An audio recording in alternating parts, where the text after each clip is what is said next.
Global health leaders എന്നാണ് ആശാ വർക്കർമാരെ വിശേഷിപ്പിച്ചത് കേരളത്തിലെ. കോവിഡ് കാലത്ത് ഇതല്ലല്ലോ പറഞ്ഞത്.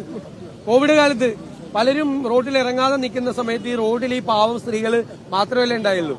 കോവിഡ് ബാധിച്ച ഒരാൾ വന്ന് അടുത്ത വീട്ടിൽ താമസിക്കുന്നുണ്ടെങ്കിൽ അവിടെ വന്ന് ബഹളം ആളുകൾ ഉണ്ടാക്കുന്ന കാലത്ത് ഈ പാവപ്പെട്ടവരാണ് കോവിഡ് ബാധിച്ച വീടുകൾ കയറി ഇറങ്ങിയത്. കോവിഡ് മൂലം മരിച്ചവരുടെ ആളുകളുടെ ശവസംസ്കാര കർമ്മങ്ങൾക്ക് നേതൃത്വം കൊടുത്തതും എത്ര പേര് മരിച്ചുവെന്ന് ഈ മുഖ്യമന്ത്രി വൈകുന്നേരം 6 മണിക്ക് വന്ന് പത്രസമ്മേളനം നടത്തിയത് ഏത് റിപ്പോർട്ടിന്റെ അടിസ്ഥാനത്തിലാണ്?